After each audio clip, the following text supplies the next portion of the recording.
I'm stoked that you actually are here today. Yeah, I appreciate you having me. Came for the grand opening, which I appreciate that very much. Yeah. You know, that you came out here. You know, you're several states away, man. You didn't have to show up, you know? No, man. Well, one, and I'm not just saying that. First of all, thank you for having me. But Yes. but you're one of the guys. Well, one, I consider you a friend, of course. Yes. But I always try to show up, man. I know this means a lot to you. I didn't want to miss it, you know. Yeah. Plus, stuff like this excites me, you know.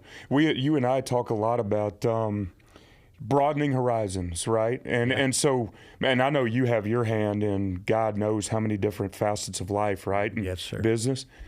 And just seeing another facet, man, I just, I'm not going to lie to you, man. I try to get some pointers, you know? I mean, okay, if he's doing something so cool, I mean, look around. If this man's doing something so cool, so do maybe I need to also. But no, I just wanted to support you. So No, it's great. And, you know, that's something that I preach a ton is men supporting men. Yes, sir. Nothing wrong with that, you know. I know. You know, unfortunately, masculinity's kind of been a dying thing over the years, and support for men is something that's new and up and coming too that I think is very important. You know, there's nothing wrong with supporting your friends and seeing your friends succeed. Agreed. You know, I love seeing friends succeed. There's nothing more than I love than seeing that, you know, and then to support them any way, shape, or form humanly possible. That's what we were put on this earth for. You know, we weren't put here to walk alone. Agreed. And I think that, you know, no matter what, especially men, you know, living in a masculine world, sometimes support was always looked at, not negative in a negative manner, but sometimes some kind of shied away from a little bit. And I think that that's important, man. Yeah. You know, people need love and support and, you know, things like that. And in a cheerleader in their background too, doing the exact same thing, especially for fellow men. You know, Sure. I think it's important, but no, I do appreciate it very much. of course, I wouldn't have missed it, man. Yeah. Not at all. You know, you and I come from similar backgrounds, and it's kind of funny. We laugh about it that, you know, we ran in the exact same circles, but didn't really know each other until pretty recent, you know? Yeah. And, you were in the bar industry. Sure. Yeah. Well, it sounds like we almost worked our lives away. You know what I mean? And but meaning I you know, I guess that is an excuse for not really running together. Yeah. But you're right. I mean, in the same exact scene for me. How long were you in the bar business, by the way? About 6 years. Okay, Probably yeah. 21 to 27-ish, Gotcha. 28. So you were smart and got out of it. Yeah, I don't know if I want to say smart, you know, but it's definitely a time period I would never change for the world. Hear that, man. I loved it. I got to tell you, man, those years, especially the, you know, 21. So Chad and I, my twin brother and I, we were 27 when we started bartending. So we were pretty old guys, you know. But even those early days, man, I wouldn't trade anything up for it, you know, and the life lessons and, you know, you learn sacrifice. And if you want to do bar business right, you know as well as I do that it is a grind, man, and it can be fun too, don't get me wrong. But yeah, we did take it seriously, so which means we worked a lot. And but I am glad that we're circling back now because, frankly, I admire everything you have going on. And I love the fact that we do have similar backgrounds because I can kind of learn from you a little bit. And but yeah, I thoroughly enjoyed those years for sure. No, they were couldn't trade them for the world. Yeah, you know? yeah. And that's what's important too is sharing experiences and learning from one another. Sure. You know, and that's something that I would even love to do more of with is like groups. Yeah. You know what I mean? Yeah. Call it, you know, some sort of connectivity, networking, whatever. I love sitting back and listening to people's journey, how they got there, what they did, what I should or should not do. You take what you want and leave the rest, you know. I love hearing stories. Me too, man. And, I just want that. I have an intrinsic notion that I just want to learn more about everybody, you know? You just described me to a T. I'm not trying to jump on your bandwagon. No. But I'm the same exact way, you know, and especially it's funny because they say when you get older, you get wiser, right? But I'll admit, man, I'm severely lacking in wisdom. You know what I mean? I really am. And so guys like you and especially guys that we've walked kind of the same path, so to speak, right? And obviously, like I said earlier, you have your hands in so many different things now. But to see a guy with such a similar background, I mean, I'll tell you right now, I hang on every word you say now. And I'm not just saying that, Mike. Wow. It's just only because you've done so much, and I want to continue to learn and, you know, become multifaceted and all of that. And so, But I do like to hear those tidbits of wisdom from a guy that's lived essentially my same exact life and made some of the same mistakes that I've made, and probably spent too many late nights in the bars. But hey, man, we're both here, right? No, we're alive and well. Well, we wouldn't be where we are today if we hadn't taken that journey, right? Agreed. You know? Yeah. You're exactly right. Yeah, we had talked about that. There's, the bar industry had its benefits, you know, and it wasn't medical and dental and things like that. It was free meals, alcohol, partying, and girls. It just it's what it is. You know what I mean? Oh yeah. And it's true. I honestly think that everybody as a young adult should spend some time in the service industry. Couldn't agree with that more, man. It makes you communicate. Sure. It makes you understand the differences in people. Yep. It just opens your eyes to a completely different world. Man, I agree with that, and I don't know, maybe you agree with this too, but it also helps you develop some really thick skin. You know what I mean? Yeah. Because you deal with all walks of life, right? And people that have money that want you to know they have money, and how to handle that, and people that don't have money that want you to think they have money. Anyway, but there comes, personalities and attitudes and all of that, and how you just should treat people. And frankly, I try to treat people the very same no matter what, right? And but you don't get that reciprocated sometimes, right? And that's what I mean about developing thick skin and learning how to put out some fires, both literal and figurative. Yeah. And we had one of our venues burn one time, and kind of a life-changing event because, revenue obviously just stopped, and as stupid kids, you don't plan for that. But anyway, I won't side rail us. It's just life lessons that you pick up along the way. So I couldn't agree more. Service industry is one of the best teachers of basically, how to live your life. Yes. In my humble opinion. Yes, it's true. Because you can get knocked down off a pedestal really quickly by your customers, and you just kind of have to just motor on and take it. Yeah. So No, and the bar industry's trendy. Yes, it is. And you guys have had some long-lasting bars. Well, and we've also had some short-lived bars. So I appreciate that, though. Let's focus on the positive, because you're right. But you hit the nail on the head. And admittedly, towards the end, as we got older in that business, we struggled with relevancy. And meaning, you're right, it is so trendy, man. And you can have on paper everything that looks right, a great concept, but something, man, sometimes a flip just switches, both for the better or for the worse, right? And if it flips towards the worse, man, and you're trying to stay relevant, I think that's a young man's game. It's hard to do as an old guy, right? Yeah. And hence the bags under my eyes and gray in my beard, right? But no, it's on a serious note, man. But to pivot in business, what an invaluable lesson I'm sure you've learned, right, in your businesses now that, you kind of need to pivot with those trends. Maybe you can set some yourself, and maybe you're a forward-thinking enough guy, which I know you are, to get ahead of the trends, right? Yeah. But my God, it's almost virtually impossible in hospitality because there's always someone bigger and better, and someone with deeper pockets and more creative mind, and you're thinking, well, damn, man, I should have done it that way, but too late, man, and they can kind of chew you up and spit you out, Yeah. But it's still a valuable lesson. No, and those are things that, you take forward in business and in life, You're right? exactly right. And it's to your point, invaluable lessons. Yes, sir.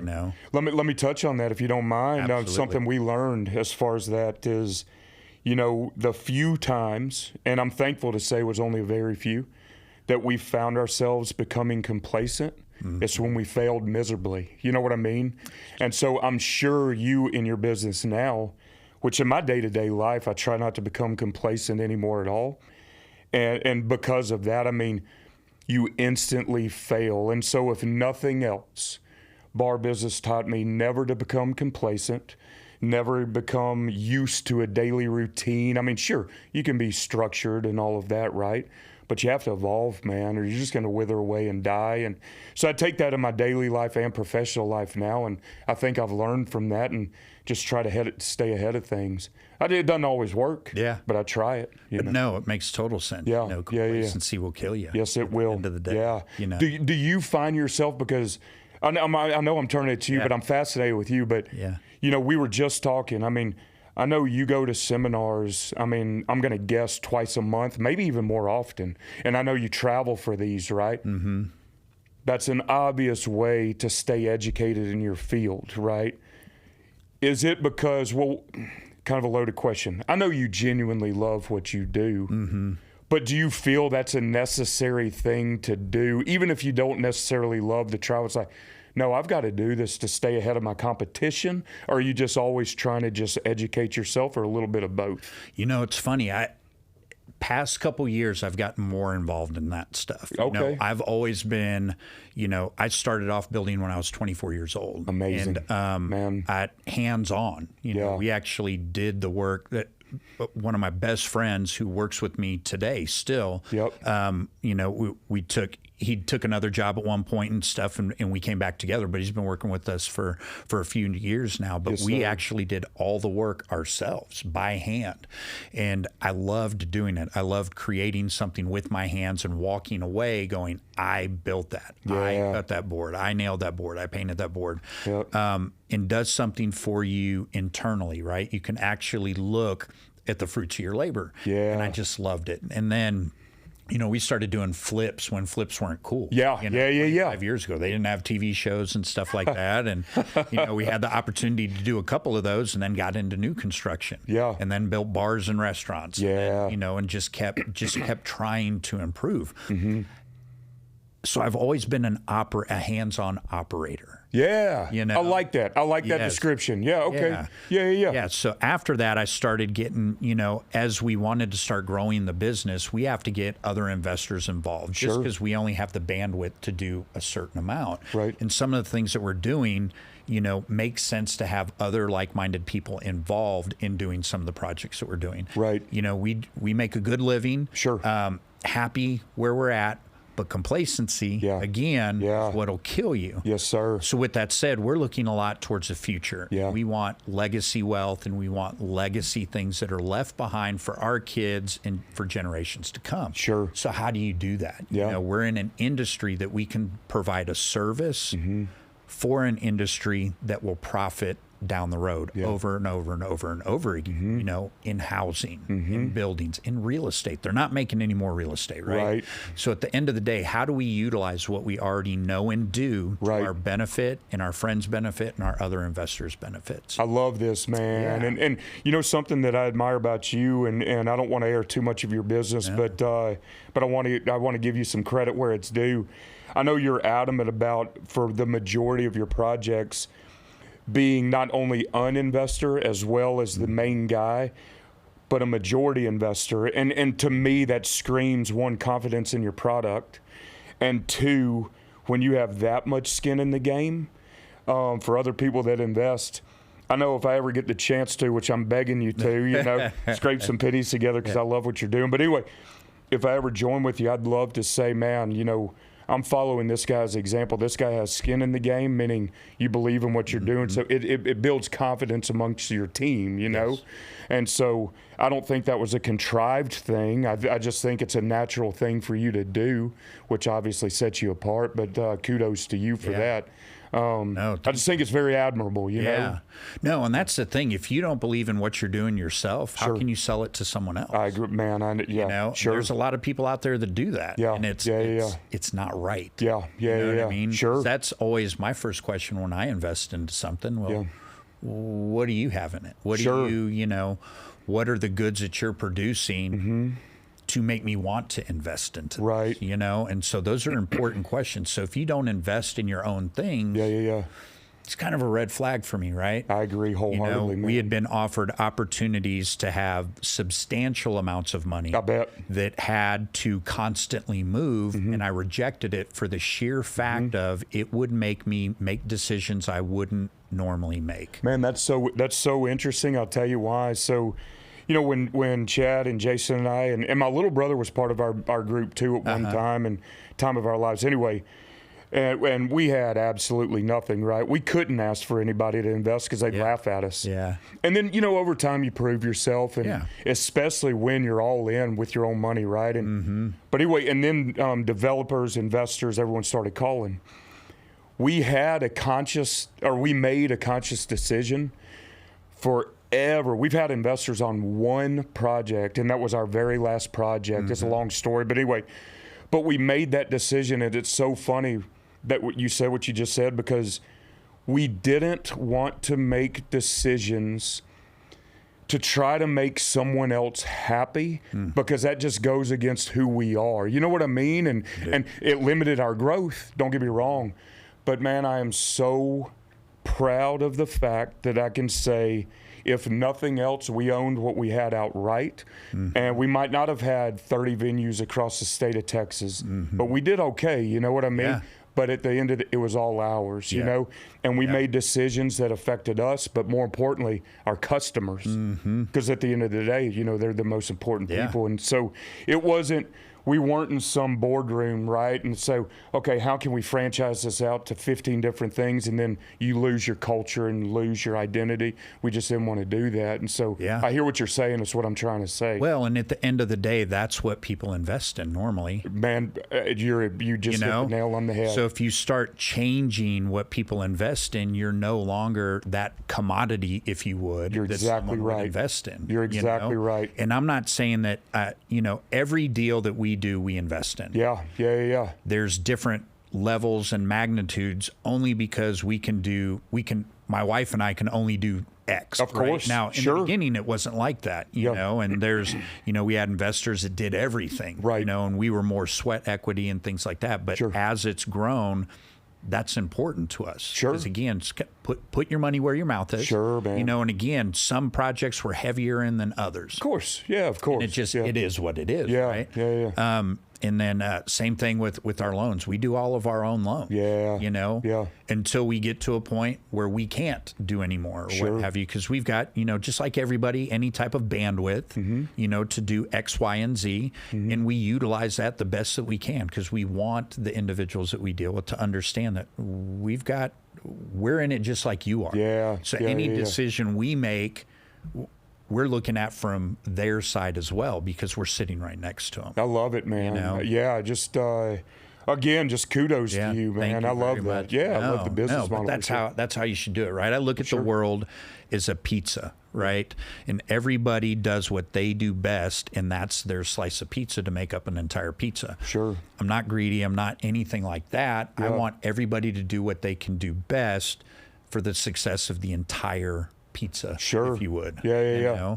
So so I've been in Austin since I was 12 years old. Not necessarily native. Close enough by, I guess, current standards. How about yourself? Tell me about where you grew up and all that good stuff. I appreciate the question, man. So I'll always mention Chad because, we go through this journey of life together. He's my twin brother, for those that don't know. Anyway, so we were born in Atlanta, Georgia. We moved to Livingston, Texas, a small town in East Texas. It's about 50 miles north of Houston. And I mean small town, man. So we moved there when we were 11 or 12, something like that. And I have to say this because it was culture shock, right? It was, I'll just get into the nitty gritty, but my mom's second husband, when we were in Georgia, he did okay, right? And so, we thought that was just normal life, right? We were living it up as kids, right? And so, we weren't hungry. I'll put it that way.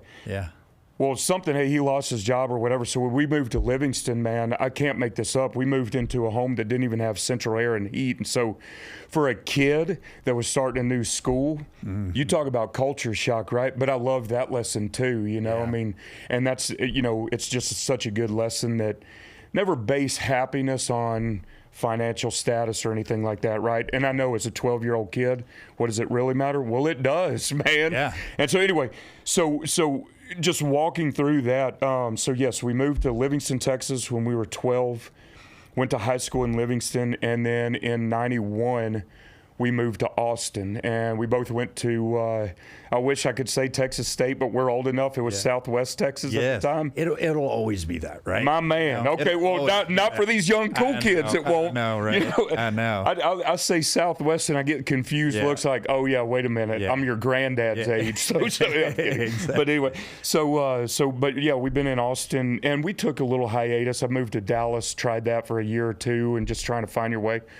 But to me, Austin has always been home, you know, and I know you know, but some listeners might not, but I moved to Nashville. You know, we expanded the bar business and opened a venue there in 2019, and so I was splitting time, then made a permanent move.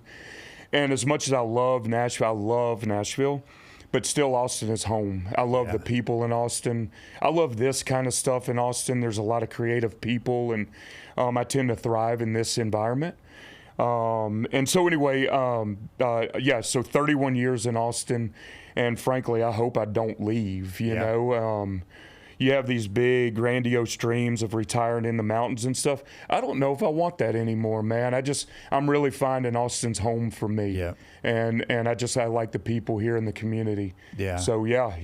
It's nice to have places like that to visit, though. Well, sure. I mean, to get away from some of the hustle and bustle and stuff like that, you've got to. Yeah, I'm a full believer. You know, I'm at getting out in nature and the mountains and all that. Sure, absolutely. But I think that's just a way of reiterating the fact that Austin, to me, and its community and people, I get my disposition physically changes when I come back home for the better.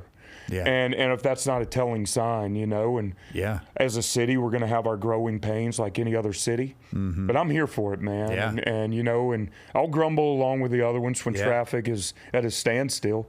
But still, man, it's such a great city. Why wouldn't people want to come here in droves? And anyway, so I love Austin. Been here 31 years. So, so where were you born then? If you moved? Yeah, I was born in Hampton, Virginia. Come My dad on, was man. in the Air Force. Yeah. Yep. Okay. Yeah. Lived there till I was 5. Okay. And then we moved to Denver, Colorado. Yeah. Because Air Force Base out there. Yes, sir. And I lucked out. We didn't move around a ton. So then from there, you know, at 12 years old, we moved to Austin. My dad ended up retiring at Bergstrom. Nice. He had the opportunity to continue his employment, if you would, with the Air Force, but his choice was either stay in Austin and retire or go to Vegas. Yeah. And he said, I don't think putting this boy in Vegas is going to be a good idea. Smart man. Which was smart. Yeah. You know, I was like 15, 16 years old at that time, and he was like, this probably is not advisable, which is probably the best decision you could have made. On every Father's Day, you need to be good to that man, you know, because as fun as that sounds,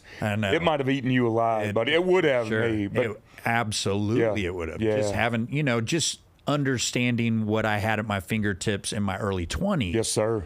Times 20 sir. out there, you know, that would have been, I'm very glad he made the decision that he made. Yeah. You know, at the time I was like, well, no, that'll be fun. I'd love to grow up out there. I'm glad he didn't. Yeah. 'Cause who knows? It's wild what decisions in life you make bring you to different areas in the life that you are now. How true. You know, there's a lot of times where I'll wonder, you know, if I made this decision and went this way or took this turn versus where would I be today? Sure. You know, it's kind of funny, even the marriage between myself and my wife, we knew each other when we were younger, like high school days, even when I worked at Hingham High Saloon. Okay.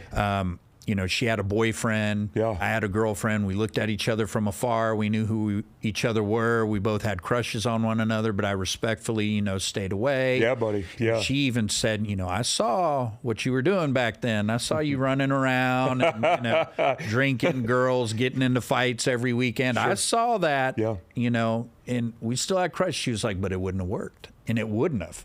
Back then, if we would have gotten together, it wouldn't have worked. Right. You know, we both got married, went separate directions. We're both married for 11 or 12 years, got divorced, reconnected.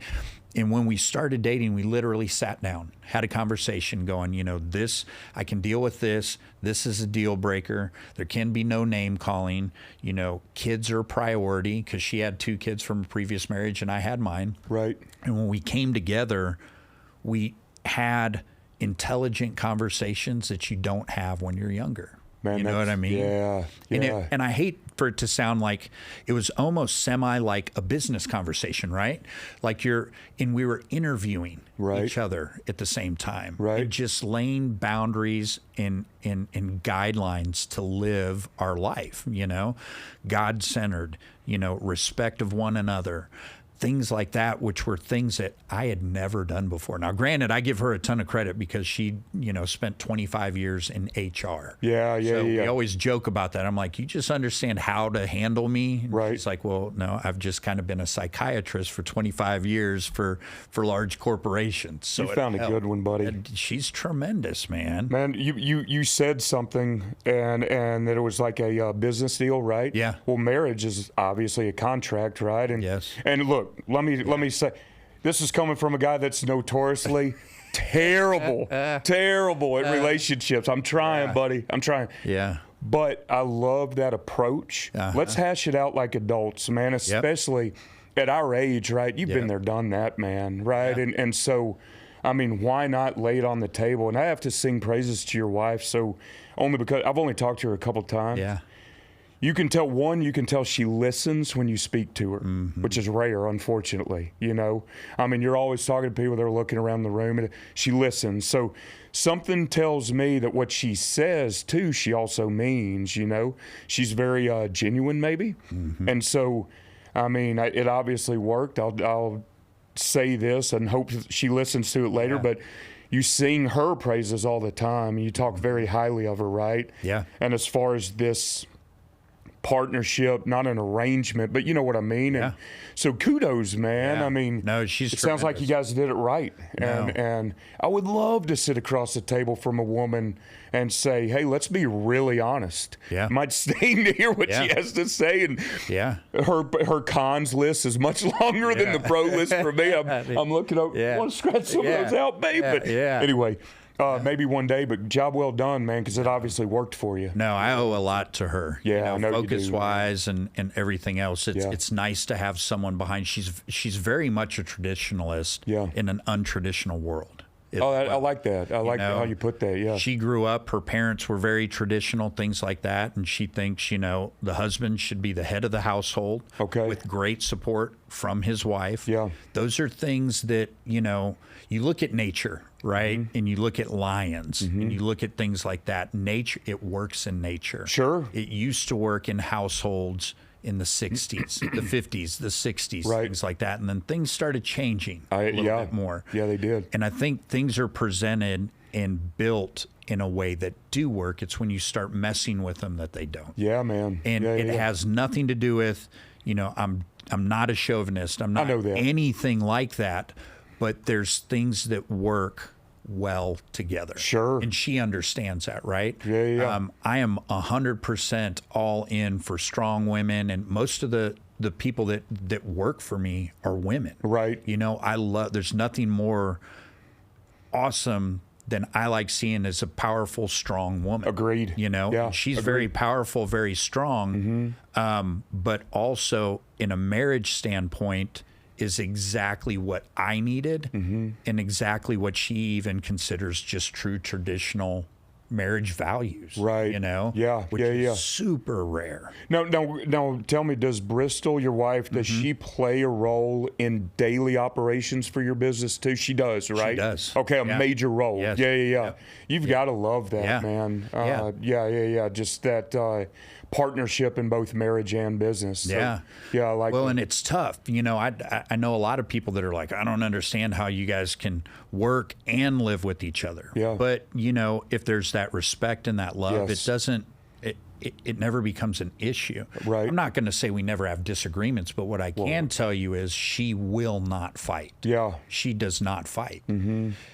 Even early on in our marriage, I've always, as a younger guy, was always a hothead, and that's why I always got in fights, and I always, it just is what it is.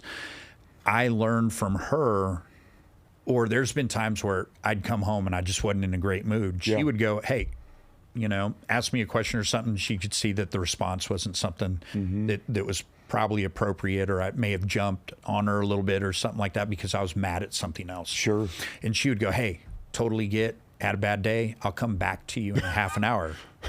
And what? I was like, what? Does she have a sister? I know, right? And that's what everybody asks. Yeah, no kidding. Yeah, wow. I was never used to that. Yeah. I always felt if someone was going to ask me a question, that was get ready for an argument. And then literally she would come back 30 minutes later and go, hey, are you doing good? Yeah. How was your day? What'd you do today? Let me ask you then, on that note, have you found, because it sounds like you and I are a lot alike in many ways now, I mean, with temperament, right, and things like that, but Alfred, that's another thing, unfortunately, I'm notoriously known, I have a temper, you know, and I'm trying so hard, man, especially as an older man. One, it's embarrassing, right, but two, sometimes you just have a bad day where you have a lot of pressure, I mean, a lot of pressure, and I think as guys that try to be as productive as us and our colleagues are, that's a lot of pressure on your shoulders, man. And some days you just want to crack. So anyway, with all that being said, do you find, if nothing else, as respect to your understanding wife, do you try to work on yourself more than you would if she wasn't in your life? You know what I mean? I'm genuinely curious about that. I'm not trying to put you on the spot here. And I'm happy to talk about it. Oh, yeah, please. Absolutely. Yeah. Because otherwise I'd be in the same pattern. So when I got divorced, I told myself I will never remarry. I'm going to go back to my old days. I'm just going to run through women. I'm going to party. I'm going to ride my Harley. And I'm going to do life the way I want. And I don't give a shit what anybody thinks. And that was my MO. Had a little attitude going. 100%. Back to when I was younger. Yes, sir. I was like, it worked for me then, which I thought that it did, right? Sure, did it really? Obviously didn't. Obviously. Yeah. And so and she never wanted to get married again either. It's just, you have connections with people. I'm a firm believer in energies, in balance. It's kind of like you and I have this energy since the day we met that I've always felt. Agree with that. We just, I don't know what it is. We just gravitate towards one another. I appreciate that. You're one of the nicest, between you and your brother, you are some of the kindest people on this fucking planet. Well, and I have expressed that to other people as well, and they see the same thing. Thank you, Mike. No, thank you. Absolutely. It's just, it's funny. It's Cassidy, our CFO. I had talked to her one day. You and I had have a conversation. I said, you know, every time I leave having a conversation with him, I feel better about myself, and I want to be kinder and have a better delivery like him all the time. Thank you, man. Yeah, no, absolutely, man. I really, really appreciate that. And I try to live with anyway, thank you. Yeah. Thank you very much. Coming from you, that means a lot. No. I respect your opinion. Thank you. No, but I mean, it's hard sometimes to live in kindness, especially having that background of a temper. Well, yeah. You know, it's funny, and trust me, I'm not going to get too deep. I'm really not. But, you know, it's funny. I was just having this conversation, and you know, we were raised, our father, he's just a violent guy. I mean, it is what it is. But the sad thing about it, violence was romanticized and glamorized. It was, if we didn't, you know, destroy something well enough or in a good enough display of this macho anger, just and at the end of the day, you look back in hindsight, we're making fools out of ourselves, but you want to impress dear old dad, right? And so when that's learned behavior, so I'm not gonna lie, man, I've made a conscious decision to at least try every day to live in kindness, and but I do genuinely appreciate interactions with people, and so I really appreciate you acknowledging that. You know? But back to Bristol, I will say that's the why I was asking. You know, it's I find when anybody, especially a loved one, is making an effort to understand me, buddy, I will do literally anything in my power, at least, to give that person what he or she needs in return. Like, I see you getting me. I see you understanding me. So I'm at least going to tamper down either my moods or my reactions or whatever, and try to show the same respect to that person. So good on you for having that in your life. Sounds like you need it. You know what I mean? I did big time. You know, because again, coming from just relationship after relationship that were just super volatile. Yeah, man. That's one that I don't have to worry about that with. You know, that's a safe place. Man, that's got to be. Which is phenomenal. Yeah, absolutely. I don't know anybody, and I laugh and I say that she's a unicorn and she's different and she's not a common girl. Sure. And she doesn't see it because of a lot of her girlfriends are the same way, but you attract what you are as well. But it's hard for me to explain.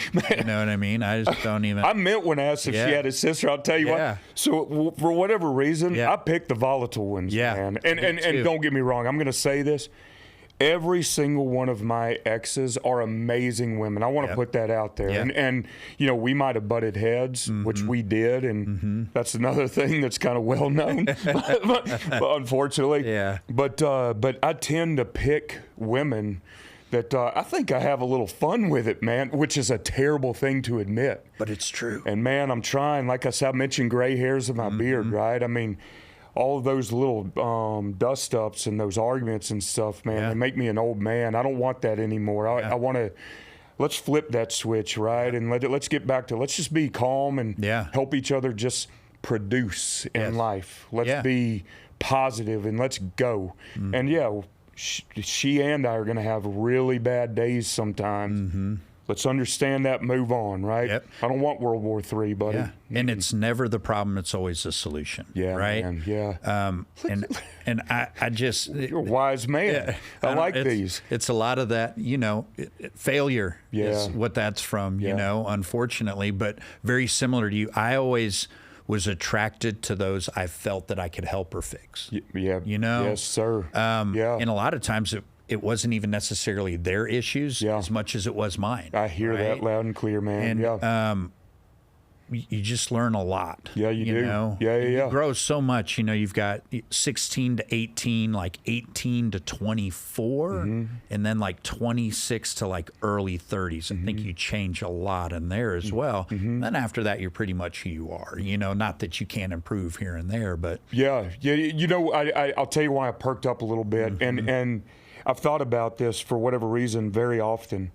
It took me, for whatever reason, until I was 40, and I don't know why. But at 40, and almost on my birthday, 40th birthday, I reached a level of confidence that was pure bliss, and not that, hey, I'm a good dude. It was more about I'm comfortable in my own skin. You know what I mean? And I know, meaning I can accept that I need to change some significant things, but I also accept the fact I'm doing all right in other areas. You know what I mean? And meaning, I don't want to change for anybody. Not that I'm set in my ways. It's just I feel pretty good about who I am. And it's so liberating, Mike, to feel that way. You know what I mean? Especially if you feel like you don't have to impress anybody else. That's the thing. That right there, man. That meaning relationships and anybody that I meet, I just want to meet a good person.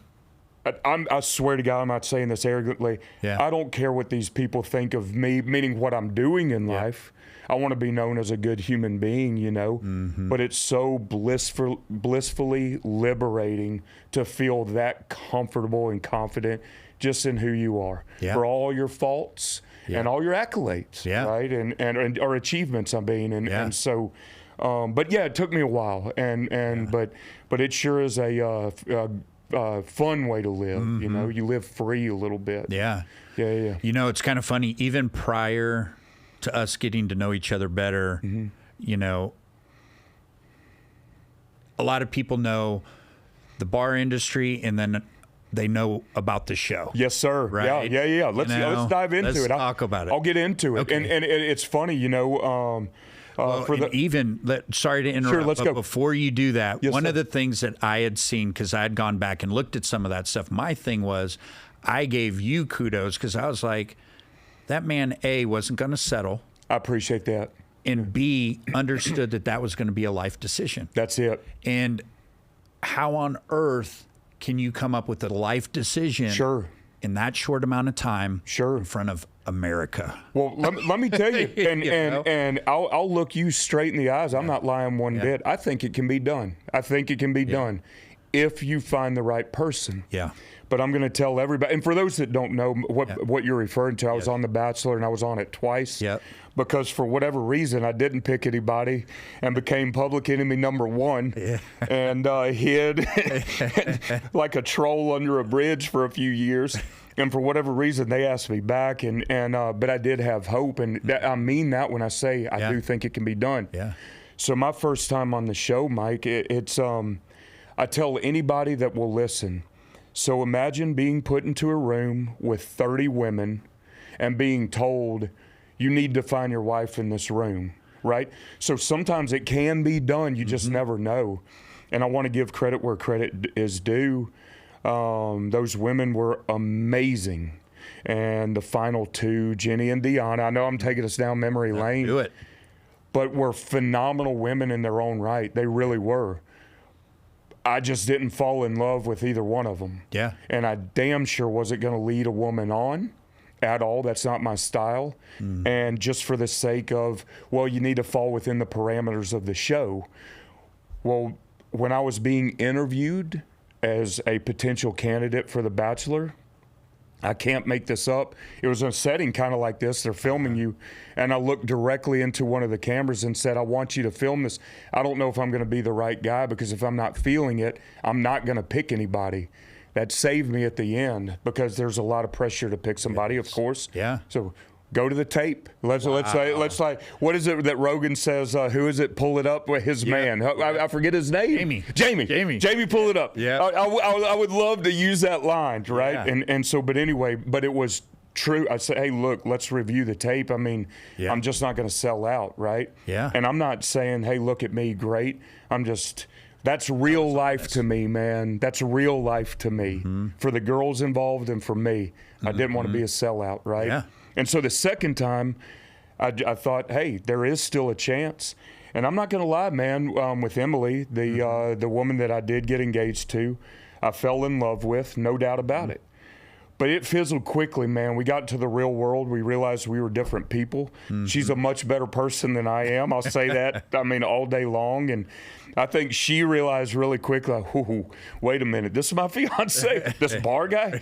And I don't blame her. But even that, I wouldn't take it back, because it's a lesson learned, you know. And you talk about thick skin. So some of that bar business experience I was telling you about, developing a thick skin. Yeah. Because Jesus, man, I got beat up the first time around. The second time wasn't so bad, and because we gave it an honest shot, you know. But I'll answer anything about the show that you want to know. I mean, it's just, you know, I'm just another cheesy reality show guy that is trying to do other things now. Well, and that's the thing that I think needs to be expressed more than anything is people may think they know you from the show. Oh, sure. And take whatever opinions from the show that they want going forward. Sure. But they don't know you. I appreciate that. And that's why, you know, even in our interactions, I can truly see exactly what you say and know that comes from your heart, right? I appreciate that, man. And to your point, people can be wonderful, right? And people can be great.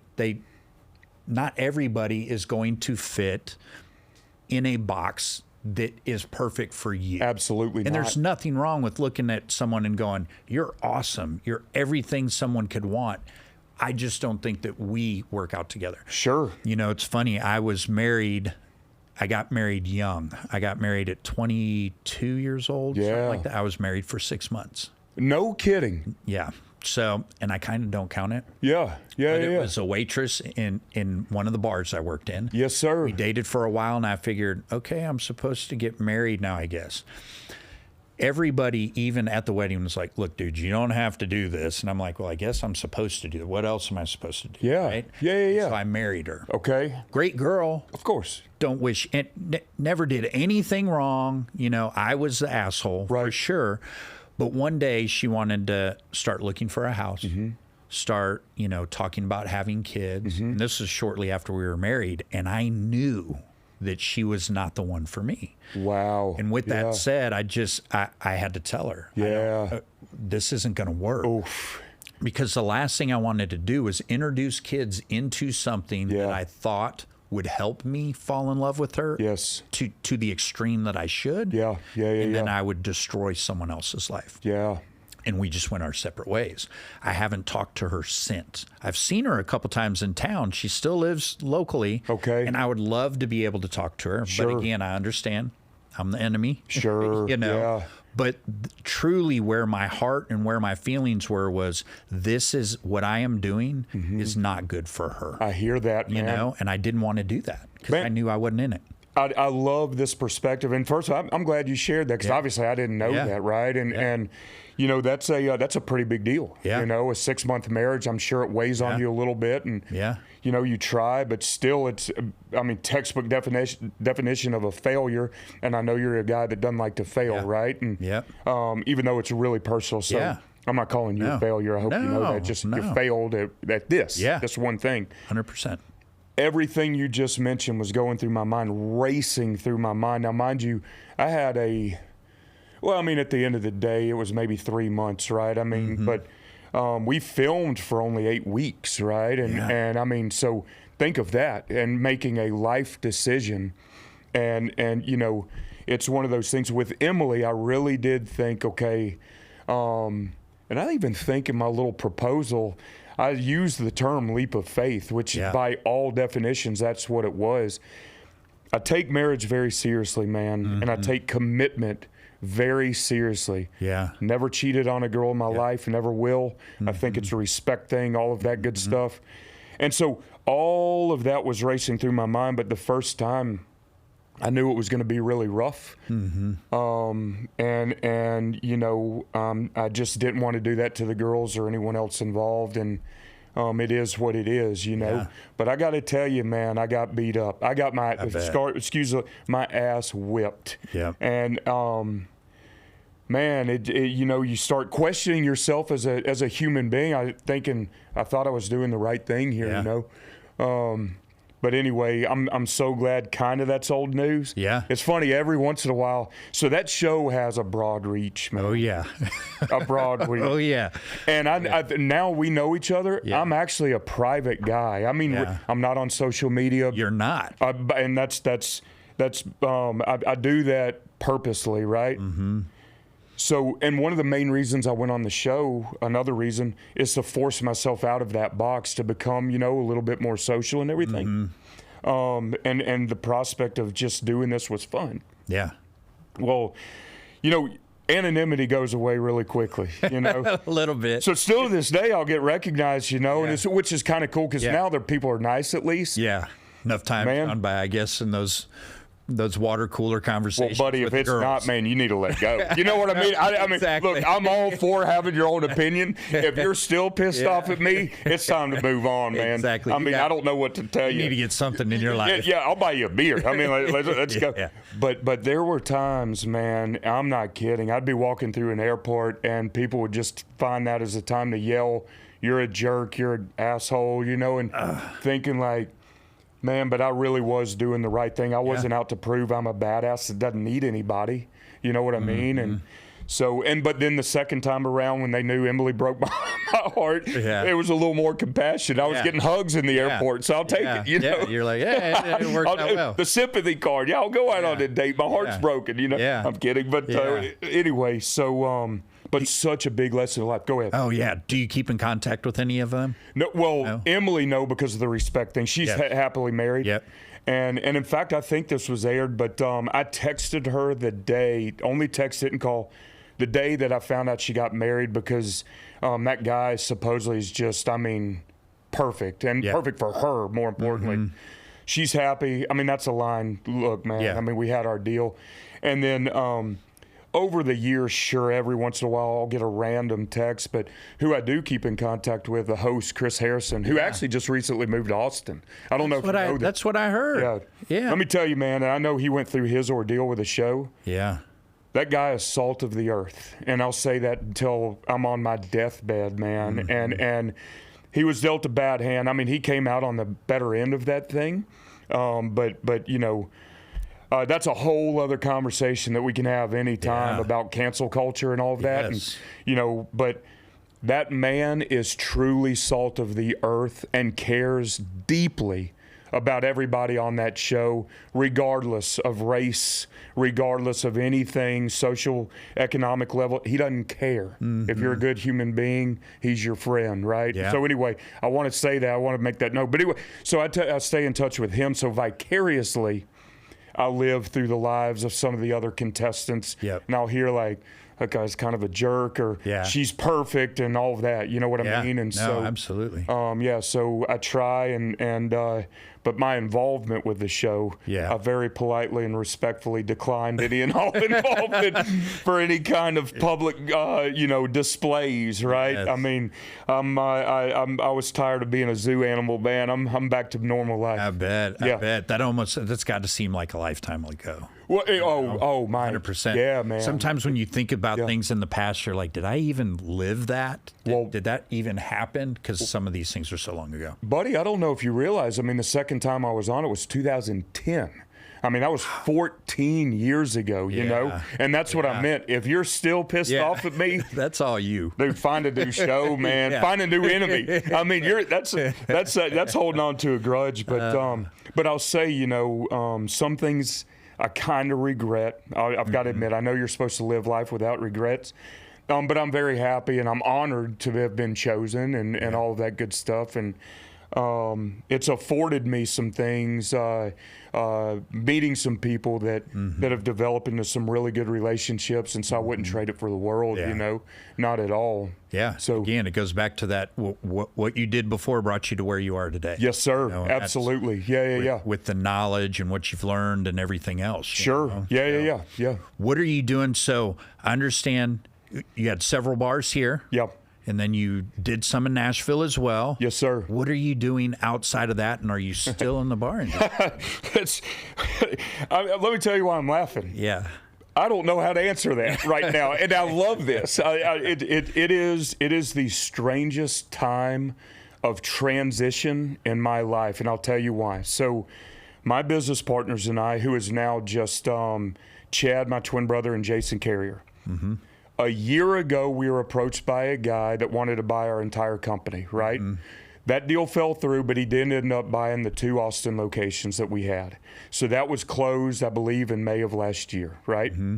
Almost a year. Wow, that's wow.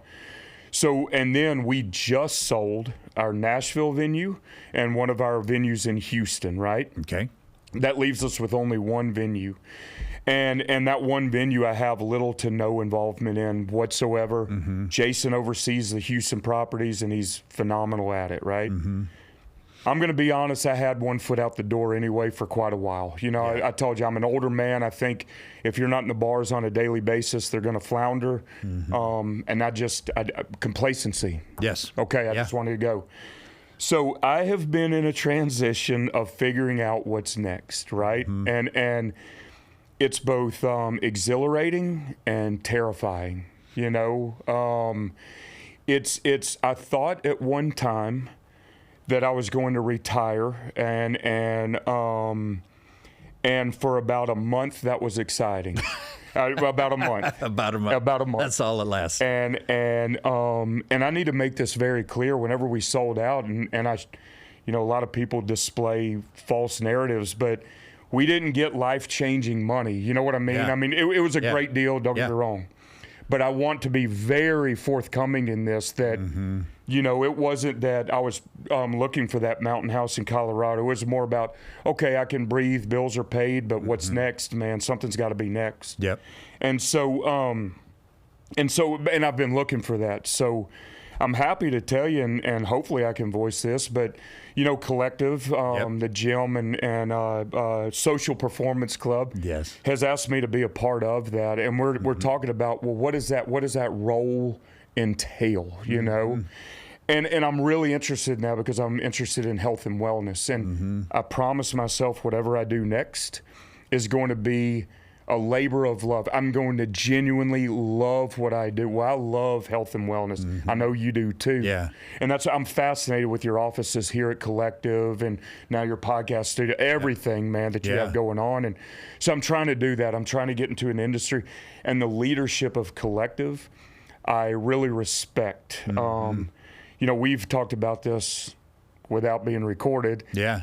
But the guys are dreamers, and I like that. Yes, and you need that. You do need that. And I've known Jeremy Hills. I'm getting to know Devin, Zach, all these guys, man, are just really good guys. So I'm humbled to be asked to be a part of it. Yeah. But I'm just wanting to make sure that role is something, I'll be frank, that's fulfilling to me. Yeah. You know, I just, it needs to be fulfilling to me to move on. And because if nothing else, man, if I do accept a responsibility or a task or a job, man, I try to be the very best at it, you know, for my sake, not for anybody else's sake. I don't have anything to prove, but it's just I want to be the best. So anyway, we're in negotiations there, and I think that's going to happen. I'm trying to invest with you. Yeah. I'll put that out there publicly. And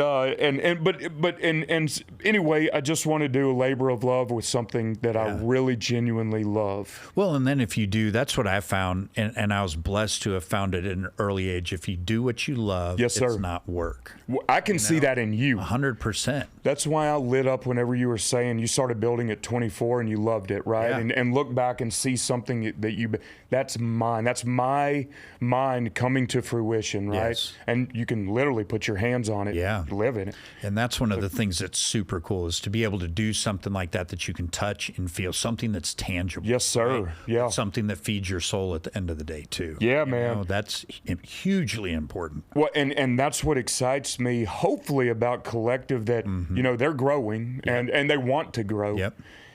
And, buddy, I would absolutely love to sit back 5, 10, 15 years, you know, as a real old man that can't lift a single weight in the venues, but I'm still part of it. But and just say I was a small, I mean, albeit small, but an integral part of that growth.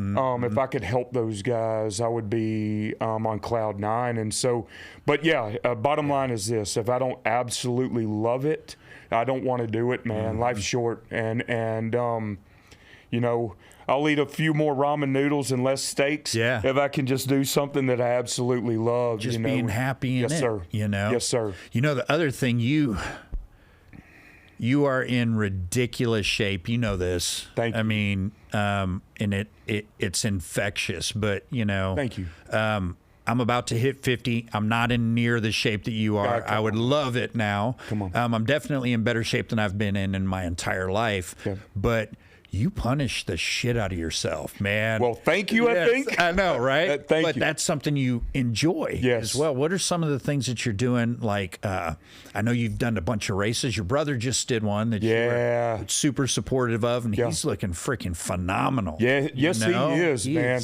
Phenomenal. You know, I take inspiration from Chad, man, because he's everything I'm not, and I'm saying that in a complimentary way. He's the best father and husband that I personally know. I don't want to offend you or anyone else listening. No. But to me, he and my little brother both.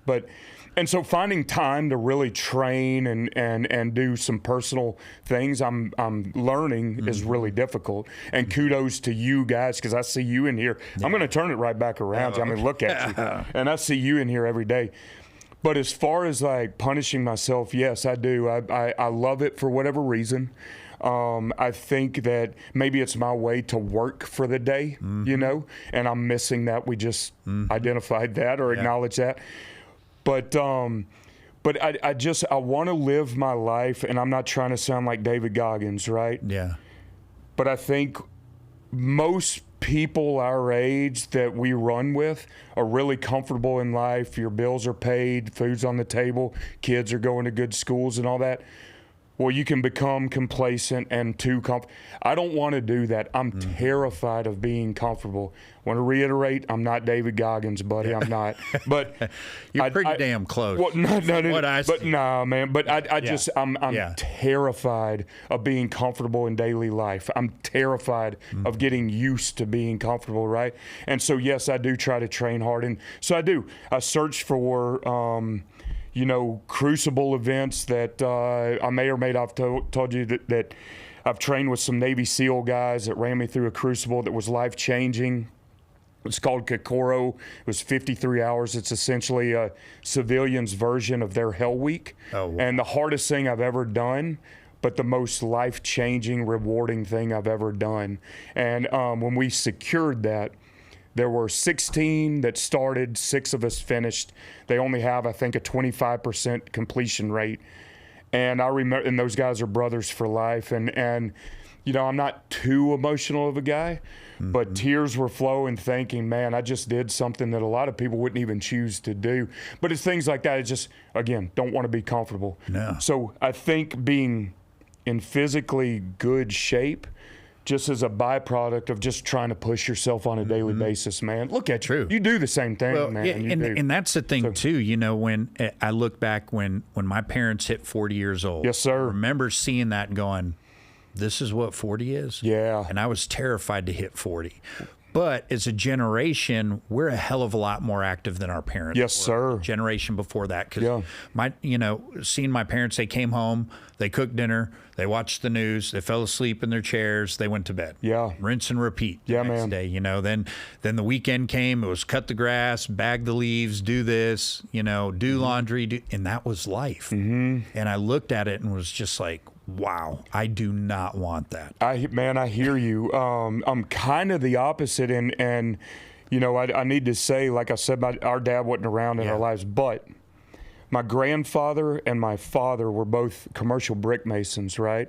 And so by default, these guys were some intimidating dudes. And if nothing else, the respect that garnered from me, without even knowing, and yes, he was a violent guy too, so that also, but just stature and just that man, if nothing else, at least takes care of himself. I think it garners respect and frankly self-respect, right? Yes. And so when I'm in what I think is optimal shape, I carry myself better. I present myself better. When I'm talking to potential colleagues, business dealings or whatever, I feel better. Are you the same? Yeah, 100%. You have to be, right? Andy Frisella said something. You know who Andy Frisella is? He owns First Form. Man, I'm a huge fan of that company, man. I didn't know. He was the one that came out with 75 Hard. Okay. And he said there's a respect that when you walk in the room, yes, sir, and you're the most in shape person in that room,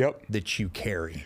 Or if you go into a meeting with someone that's in tremendous shape, you automatically think of them differently. Buddy, and you hit the nail on the head, and it's not about, of course, let's say it, shallow, that guy's ripped up, great, or that woman is infinite, great. It's more about, the discipline that takes. And for me, I want to live my life with discipline. And I gravitate towards those that display, extreme discipline, and sacrifice, frankly. And so, that's interesting, man, because you're exactly right. When I see somebody, well, again, I'm going to revert back to you, but it's just instant respect. If not, that dude is disciplined enough to get up early, forgo some personal luxuries, the second cup of coffee, whatever. Right. Well, I have to do it for my mental. It's kind of funny if I'm stressed or if I'm this or if I'm that. Bristol, always go lift something, go shoot something. Or go out to the ranch, go do something boyish. Yes, go sir. Ride your motorcycle, go do it. Yeah. She understands. I've got to have those type of releases, and it does more for mental clarity for me than anything. I think, and that's where I comes up with my hopes and my dreams, and that's how I schedule myself out, is when I'm pushing myself and being in uncomfortable situations. Yes, sir. I need that for just mental health. It's funny, and I don't think that's talked about enough. And trust, I'm not going to get too deep on you, but you mentioned Chad and how well he's doing. Our whole family struggles with mental health issues. I've said this very publicly as much as I can. I try to say it, and if people want me to elaborate, great. If not, no big deal. But I'm not embarrassed to admit that at all. And we struggle with depression and anxiety big time. I've seen Chad, especially since he's on such a good roll now, and don't get me wrong, for the most part, he stays active. But he'll be the first to tell you sometimes he gets in a valley that he can't mentally get out of. He's a completely different human being, man, meaning your interactions with him, his confidence and everything. And so, you're exactly right. To me, I've told a doctor this. I don't need any prescription medication for depression. I don't need it, don't want it, won't take it. I won't take it.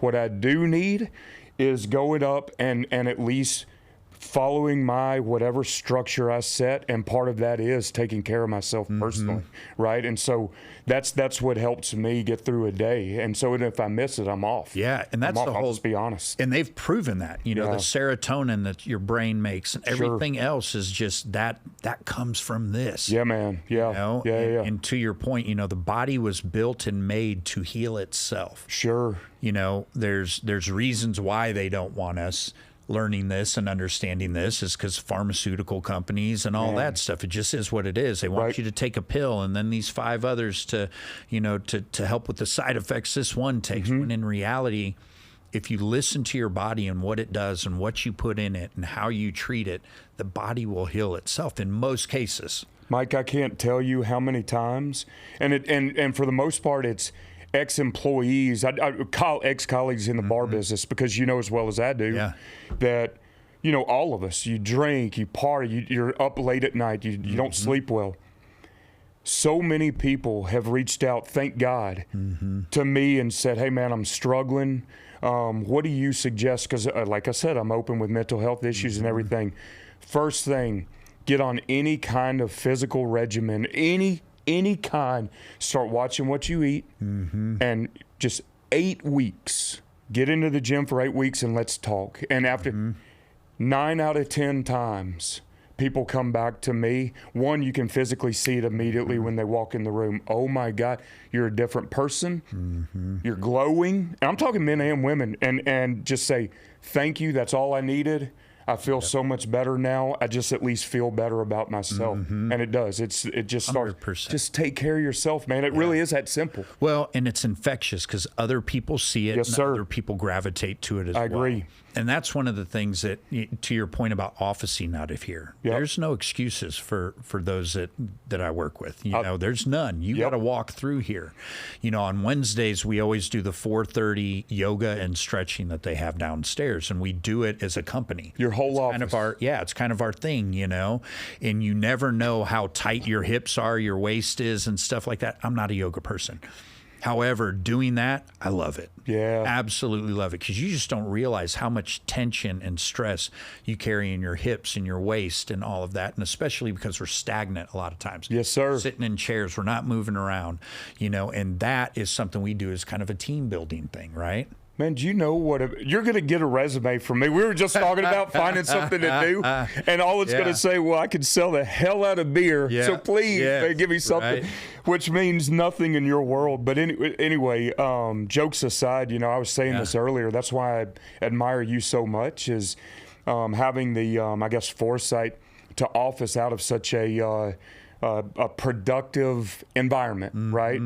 Man, if I had a boss, and I've had some amazing mentors, but if I had a boss that said, nope, I know this job can be stressful, we're going to go do group yoga, I might grumble the first couple times, I'm going to be honest. Yeah. But after that, man, I would really appreciate that. Job well done, man. Yeah, no. Job well done. And that's the thing that I think that I've learned a little bit here and there is especially with those that you work with, you know, they're prizes. Yes, and especially those individuals that you hire that make you money. Yeah. You've got to nurture that, you know, and take care of them. Man, you know? Employees are the lifeline of any business. And I hate even using the word employees. I don't know. I try to always use colleagues, right? And man, and I agree with you. I won't ramble, but your employees are your lifeline. And Jesus, one, they need to be heard, right? Yes. But two, man, just take care of them, and you're exactly right. They'll take care of you. And so I know you lead by example with that, 100%. Yes, 100%. sir. Yeah. Well, I appreciate you coming in. I want to do this more often, too. Man, I'll talk to you anytime.